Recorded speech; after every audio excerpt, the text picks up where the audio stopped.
ನಮಸ್ಕಾರ ಸಮಸ್ತ ಕನ್ನಡ ಪಿಕ್ಚರ್ ವೀಕ್ಷಕರಿಗೆ ಎಲ್ಲರಿಗೂ ಗೌರಿ ಗಣೇಶ ಹಬ್ಬದ ಹಾರ್ದಿಕ ಶುಭಾಶಯಗಳು. ಸೊ ಈ ಹಬ್ಬದ ಸಂಭ್ರಮದಲ್ಲಿ ಇಡೀ ಕನ್ನಡ ಚಿತ್ರರಂಗದಲ್ಲಿ ದರ್ಶನ್ ಅವರ ಅಭಿಮಾನಿಗಳಿಗೆ ತುಂಬ ದೊಡ್ಡ ಹಬ್ಬ ಆಚರಿಸ್ತಾ ಇದ್ದಾರೆ. ಡೆವಿಲ್ ಸಿನಿಮಾದ ಇದ್ರೆ ನೆಮ್ಮದಿಯಾಗಿರಬೇಕು ಹಾಡು ಪ್ರತಿದಿನ ಒಂದೊಂದು ವಿಚಾರಕ್ಕೆ ದಾಖಲೆಯನ್ನು ಬರೀತಾನೆ ಹೋಗ್ತಿದೆ. ಸೊ ನಿನ್ನೆ ಅಷ್ಟೇ ನಿಮಗೆ ಈ ಹಾಡು ಟ್ರೆಂಡಿಂಗ್ ಬಂದಿರುವಂಥದ್ದು, ಈ ಹಾಡಿಗೆ ಸಿಕ್ಕಂಥ ರೆಸ್ಪಾನ್ಸ್ ಹೇಗಿದೆ ಅನ್ನೋಂಥದ್ದನ್ನು ನಾನು ನಿಮ್ಮ ಮುಂದೆ ಇಟ್ಟಿದ್ದೆ. ಸೊ ಇವತ್ತು ಹಬ್ಬದ ದಿನ. ಸೊ ಸಂಜೆ ನಾನು ಒಂದು ವೀಡಿಯೋನ ಮಾಡ್ತಿರೋ ವಿಚಾರ ಏನಂತಂದರೆ, ನಾನು ಈಗಷ್ಟೇ ಒಂದಷ್ಟು ವೀಡಿಯೋಸ್ ನೋಡಿ. ಆ್ಯಕ್ಚುಲಿ ಈ ವಿಡಿಯೋ ಮಾಡೋಕ್ಕೆ ಕಾರಣನೇ ವಿನೋದ್ ರಾಜ್ ಅವರು ಈ ಒಂದು ಹಾಡಿಗೆ ಒಂದು ಸ್ಟೆಪ್ ಹಾಕಿದ್ದಾರೆ. ಕಾರ್ ಇಳಿದ್ಬಿಟ್ಟು ಎಕ್ಸ್ಟ್ರಾಡಿನರಿ ಸ್ಟೆಪ್ಪು, ಎಲ್ಲ ಕಡೆ ಸಿಕ್ಕಾಪಟ್ಟೆ ವೈರಲ್ ಆಗ್ತಿದೆ. ಅದು ಆ ವಿಡಿಯೋ ನೋಡಿಬಿಟ್ಟು ಇದು ಏನು ಅಂತ ಕೆಣಕಿದಾಗ ಸುಮಾರು ವಿಷಯ ಸಿಕ್ತು. ಆ್ಯಕ್ಚುಲಿ ಟ್ರೆಂಡಿಂಗ್ ನಂಬರ್ 1 ಇವಾಗ ಆಗಿದೆ ಅದು. ಸೊ 1000ಕ್ಕೂ ಹೆಚ್ಚು ಕಮೆಂಟ್ಸ್ ಬಂದಿದೆ. ಆ್ಯಂಡ್ ಈ ಕಮೆಂಟ್ಸ್ನೆಲ್ಲ ನೋಡ್ತಾ ಇದ್ದೆ. ಅಂದರೆ ದುಬೈನಿಂದ ಯಾರೋ ವಿಶ್ ಮಾಡಿದ್ದಾರೆ, ಬೇರೆ ಬೇರೆ ರಾಜ್ಯಗಳಿಂದ ವಿಶ್ ಮಾಡಿದ್ದಾರೆ.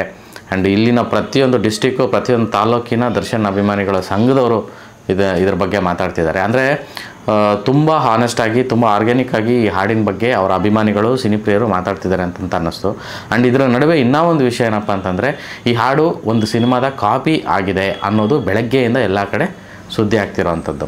ಸೊ ಈ ಹಿಂದೆ ಸಂಚಾರಿ ವಿಜಯ್ ಅವರು ರಾಷ್ಟ್ರ ಪ್ರಶಸ್ತಿ ಪಡ್ಕೊಂಡಂಥ ಸಿನಿಮಾ ಅಂದರೆ ನಾನು ಅವನಲ್ಲ ಅವಳು, ಆ ಸಿನಿಮಾಗೆ ಅನೂಪ್ ಸಿಂಡಿನವರು ಒಂದು ಮ್ಯೂಸಿಕ್ ಮಾಡಿದರು, ಒಂದು ಹಾಡು ಕೂಡ ಹಾಡಿದರು, ವಾರೇ ವಾರೇ ವಾರೇ ವಾರೇ ವಾರೇ ವಾ ಅಂತ. ಆ ಹಾಡಿನ ಒಂದು ತುಣುಕನ್ನು ಇದಕ್ಕೆ ಬ್ಲೆಂಡ್ ಮಾಡಿ ಈ ಹಾಡಿಂದು ಕಾಪಿ ಇದು ಅಂತ ಹೇಳಿ ಅಜನೀಶ್ ಅವರ ಹೆಸರೆಲ್ಲ ಹಾಕಿ ಇದು ಮಾಡ್ತಿದ್ದಾರೆ. ಸೊ ಗೊತ್ತಿಲ್ಲ ಅಂದರೆ ಎಷ್ಟು ಇದು ಆ ಸೌಂಡ್ಗೆ ಅಥವಾ ಆ ರಾಗ, ಆ ಆಲಾಪ ಸಿಮಿಲರ್ ಇರೋದಕ್ಕೋ ಏನೋ ಗೊತ್ತಿಲ್ಲ. ಬಟ್ ಸುಮಾರು ಜನ ಅದನ್ನು ಒಂದು ಕಾಪಿ ಮಾಡಿದ್ದಾರೆ ಅಂತ ಹೇಳ್ತಾ ಇರೋದು ಉಂಟು. ಒಂದು ದೊಡ್ಡ ಅಲೆ ಬಂದಾಗ ಅಥವಾ ಒಂದು ದೊಡ್ಡ ಸೌಂಡ್ ಬಂದಾಗ ಅದು ಎಲ್ಲೋ ಒಂದು ಕಡೆ ಇನ್ಸ್ಟ್ರುಮೆಂಟೇಷನೋ ಅಥವಾ ರಾಗನೋ ಆಲಾಪನೋ ಕೇಳಿಸಿದಾಗ ಇದು ಅದರದೇ ಹಾಡೇನೋ ಅಂತ ಅಂದ್ಕೊಳ್ಳೋದುಂಟು. ಸೊ ಅದೇ ರೀತಿಯಾಗಿ ಇವಾಗ ಡೆವಿಲ್ ಸಿನಿಮಾದ ಈ ಹಾಡಿನ ಬಗ್ಗೆ ಒಂದಷ್ಟು ಚರ್ಚೆಗಳಾಗ್ತಾಯಿದೆ. ಸೊ ಚರ್ಚೆ ಪಾಸಿಟಿವೋ ನೆಗೆಟಿವೋ ಒಟ್ಟಿನಲ್ಲಿ ಚರ್ಚೆ ಆಗ್ತಿದೆ, ಟ್ರೆಂಡಲ್ಲಿದೆ, ಅಗೇನ್ ತುಂಬ ದೊಡ್ಡದಾಗಿ ಸೌಂಡ್ ಮಾಡ್ತಿದೆ. ಆ್ಯಂಡ್ ಇನ್ನೂ ಒಂದು ವಿಷಯ ನಾನು ಆಗಲೇ ಹೇಳಿದೆ, ಯೂಟ್ಯೂಬ್ ಟ್ರೆಂಡಿಂಗಲ್ಲಿ ನಂಬರ್ 1 ಆಗಿದೆ, ಮತ್ತು ಇನ್ನೂ ಮುನ್ನುಗ್ತಾ ಇದೆ. ಇದರ ಜೊತೆಗೆ ಈ ಹಾಡಿನ ಒಂದಷ್ಟು ಲಿರಿಕ್ಸು ಅನಿರುದ್ಧ ಶಾಸ್ತ್ರಿ ಅವರು ಬರೆದಿರುವಂಥ ಫ್ಯಾನ್ಸ್ ಬಗ್ಗೆ ಮತ್ತು ಅವರ ಆ್ಯಟಿಟ್ಯೂಡ್ ಬಗ್ಗೆ ಬರೆದಿರುವಂಥ ಒಂದಷ್ಟು ಲಿರಿಕ್ಸು ಸಿಕ್ಕಾಪಟ್ಟೆ ವೈರಲ್ ಆಗ್ತಿದೆ, ಸ್ಟೇಟಸ್ಗಳಾಗ್ತಿದೆ.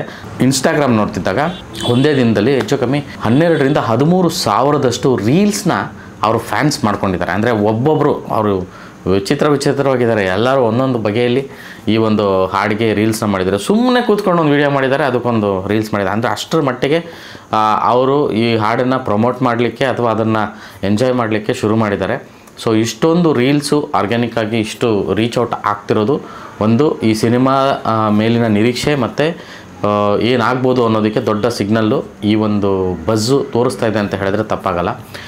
ಇದರ ನಡುವೆ ಈ ಒಂದು ಹಾಡು ಗ್ಲೋಬಲಿ ಅಂದರೆ ವಿಶ್ವದಾದ್ಯಂತಹ ಬೆಸ್ಟ್ ಟ್ರೆಂಡಿಂಗಲ್ಲಿರುವಂತಹ 5 ವಿಡಿಯೋಗಳ ಒಂದು ಲಿಸ್ಟಲ್ಲಿ ಡೆವಿಲ್ ಸಿನಿಮಾದ ಈ ಹಾಡಿನ ವಿಡಿಯೋ ಬಂದು ಕೂತಿದೆ. ಎಸ್ಪೆಷಲಿ ಮ್ಯೂಸಿಕ್, ಗ್ಲೋಬಲಿ ಮ್ಯೂಸಿಕ್ ವೀಡಿಯೋಸ್ನ ನಾವು ಸರ್ಚ್ ಮಾಡ್ತಾ ಇದ್ದೆ ಯೂಟ್ಯೂಬಲ್ಲಿ, ಮತ್ತು ಇದರಲ್ಲಿ 5ನೇ ಪೊಸಿಷನ್ಗೆ ಈ ಒಂದು ಹಾಡು ಬಂದಿದೆ. ಅಂದರೆ ವಿಶ್ವಮಟ್ಟದಲ್ಲಿ ಡೆವಿಲ್ ಹಾಡು ಈ ಒಂದು 24-48 ಗಂಟೆಯಲ್ಲಿ ರೀಚ್ ಆಗಿದೆ, ಸೌಂಡ್ ಮಾಡ್ತಿದೆ. ಅದಕ್ಕೆ ಕಾರಣ ಕರ್ನಾಟಕದಲ್ಲಿ ಅವರ ಅಭಿಮಾನಿಗಳು ಮತ್ತು ಹೊರಗೆ ದರ್ಶನ್ ಅವರ ಅಭಿಮಾನಿಗಳು ಮಾಡ್ತಿರುವಂತಹ ಒಂದು ಪ್ರಚಾರ ಅಥವಾ ಅದನ್ನು ಸಂಭ್ರಮಿಸ್ತಾ ಇರುವಂಥ ಒಂದು ರೀತಿ ಅಂತ ಹೇಳಿದ್ರೆ ತಪ್ಪಾಗಲ್ಲ. ಡೆವಿಲ್ ಸಿನಿಮಾದ ಒಂದೊಂದು ವಿಷಯ ಕೂಡ ಒಂದೊಂದು ರೀತಿಯಲ್ಲಿ ನಿಮ್ಮ ಮುಂದೆ ಇಡುವಂಥ ಒಂದು ಪ್ರಯತ್ನ ಮಾಡ್ತೀನಿ. ಪ್ರತಿಯೊಂದು ಆ್ಯಕ್ಚುಲಿ ಅಂದರೆ ಡೆವಿಲ್ ಸಿನಿಮಾ ಅಂತಲ್ಲ, ಪ್ರತಿ ಸಿನಿಮಾದು ನಾವು ಅಪ್ಡೇಟ್ಸ್ನ ಹುಡುಕಿದಾಗ ಈ ಥರದ್ದು ಸಿಕ್ಕಿದಾಗೆಲ್ಲ ನಿಮ್ಮ ಮುಂದೆ ಇಡಬೇಕು ಅಂತ ಅನಿಸುತ್ತೆ. ಸೊ ಹಾಗಾಗಿ ಒಂದು ವಿಷಯನ ಇಟ್ಟಿದ್ದೀನಿ. ಪರ ವಿರೋಧ ಏನೇ ಚರ್ಚೆಗಳಾದರೂ ದರ್ಶನ್ ಆಗಲೇ ಅವರು ಒಂದು ಮಾತು ಹೇಳಿದ್ದಾರೆ, ಸಿನಿಮಾ ಬೇರೆ, ಅಂದರೆ ವೈಯಕ್ತಿಕ ವಿಷಯ ಬೇರೆ ಅನ್ನೋದನ್ನು. ಸೊ ಮನೋರಂಜನಾ ಮಾಧ್ಯಮ ಅದು ಮನೋರಂಜನೆಯಿಂದ ಮಾತ್ರನೇ ನೋಡಿ ಅಂತ. ಆದರೆ ಹಾಡಲ್ಲಿ ಅವರ ವೈಯಕ್ತಿಕ ಬದುಕಿನ ಅಥವಾ ಸಿನಿಮಾ ಬದುಕಿನ ಅಥವಾ ಒಂದು ಏರುಪೇರಿನ ಎಲ್ಲ ರೀತಿಯಾದಂತಹ ಸಾಲುಗಳು ಬಂದಿದೆ ಅನ್ನೋದು ಕೆಲವರ ಒಂದು ವಾದ. ಬಿಕಾಸ್ ಸಿನಿಮಾ ಆ ಪಾತ್ರ ಹೇಗಿದೆಯೋ ಗೊತ್ತಿಲ್ಲ, ಮೇ ಬಿ ಆ ಪಾತ್ರಕ್ಕೆ ತಕ್ಕಂತೆ ಬರೆದಿದ್ದಾರೆ ಅನ್ನೋದು ಇನ್ನೊಂದು ವರ್ಗದ ವಾದ. ಏನೇ ಇದ್ದರೂ ಡೆವಿಲ್ ಸಿನಿಮಾದ ಇದ್ದರೆ ನೆಮ್ಮದಿಯಾಗಿರಬೇಕು ಸಾಂಗು ಇವಾಗ ಟ್ರೆಂಡ್ ಆಗಿದೆ, ಅದಷ್ಟೇ ಸತ್ಯ. ಸೊ ಸಿನಿಮಾ ಬಗ್ಗೆ ದೊಡ್ಡ ಹೈಪ್ ಕ್ರಿಯೇಟ್ ಆಗಿದೆ, ಅದಷ್ಟೇ ಸತ್ಯ. ಸೊ ಇದಿಷ್ಟು ಈ ಹೊತ್ತಿನ ಒಂದು ಮಾಹಿತಿ ಹಬ್ಬದ ದಿನ. ಸೊ ಡೆವಿಲ್ಲು ಟ್ರೆಂಡಿಂಗ್ ಅಪ್ಡೇಟ್ ಇದು. ನಮಸ್ಕಾರ.